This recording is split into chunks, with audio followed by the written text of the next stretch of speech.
পিলি filter পার হইতে গেলে আপনাকে প্রথমে এলাম সেলফ মোটিভেটেড হইতে হবে, কনফিডেন্ট হইতে হবে। কনফিডেন্ট হওয়ার জন্য খেয়াল করেন, আমি সাইকোলজি নিয়ে প্রচুর পড়ালেখা করি।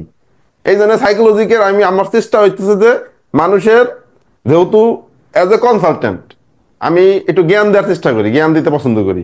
তো আমার এই জন্য কি করতে হয়, মানুষের সাইকোলজি নিয়ে আমার গবেষণা করতে হয় যে সাইকোলজিক্যালি আমরা কিভাবে কিভাবে মোটিভেটেড হই, সাইকোলজিক্যালি কিভাবে আমরা ডিমোটিভেটেড হই। তো এইটা থেকে বাঁচার জন্য আমার এই পথটা অবলম্বন করতে হচ্ছে।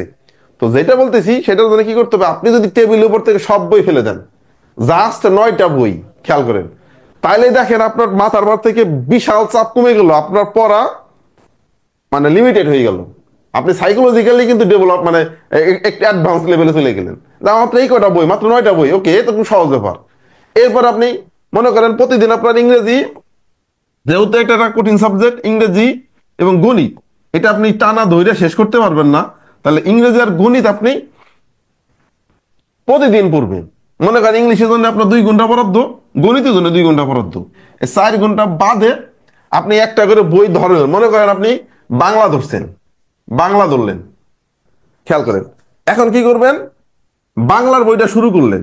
মনে করেন আপনি 7 দিনের টার্গেট নিলেন, লেট আস কনসিডার, যদি এইভাবে পড়া সাইন্টিফিক্যালি বেশি একটা উপকারিতা না, কিন্তু এইভাবে পড়লেও আমার কাছে মনে হয় যে উপকারিতা আছে। কি হবে, আপনি যখন ওই দুইটারে ফিক্সড রাখছেন কমন, এটা আপনি 7 দিন কিংবা 8 দিনে বইটা শেষ করলেন, খেয়াল করেন একটা বই শেষ, আপনি বইটারে কি করবেন, টেবিল থেকে নামাই ফেললেন। তাহলে বই ছিল 9টা, একটা মাইনাস হয়ে গেছে, এখন বই হয়ে গেছে 8টা। টেবিলে পার আপনার চাপ কমে গেছে, দেখতে ভালো লাগতেছে যে আমার মাত্র।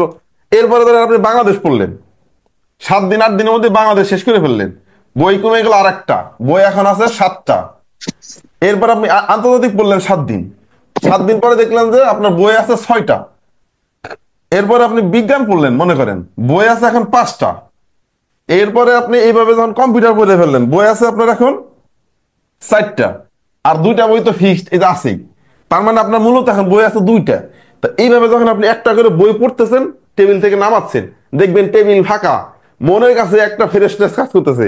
টেবিলটা যত পরিষ্কার, টেবিলটা যত প্রেশার মুক্ত, তত আপনার ব্রেনও প্রেশার মুক্ত।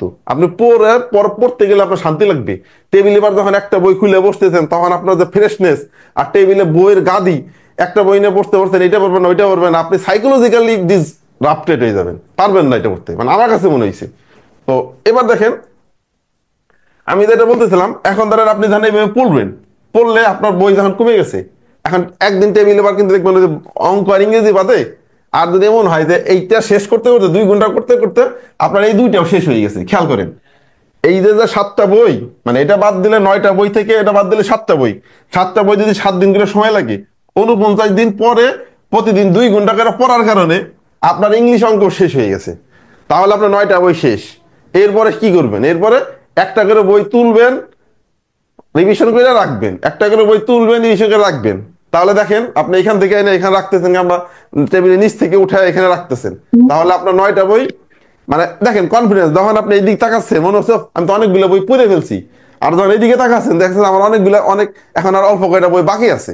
এইদিকে তাকায় হলে আপনার কনফিডেন্স বাড়তেছে যে মাত্র আমি অনেকগুলো বই পড়ে ফেলছি, আর এইদিকে তাকাইলে মনে হচ্ছে যে আমার তার মাত্র কয়েকটা বই বাকি আছে। এইভাবে আপনি সাইকোলজিক্যালি অ্যাডভান্স লেভেলে চলে যেতে পারবেন। এইভাবে এখন দেখেন, এই 9টা বই যদি আপনি এরকম সাইকেলিক অর্ডারে ঘুরায় ঘুরায় পড়তে থাকেন, আপনার একটা টাইমে ফুল সিলেবাসের উপরে মনে হবে যে আপনার দিন দুনিয়া সব পড়া আপনার মুখস্থ হয়ে গেছে, আপনার কোনো কিছুই বাদ নাই।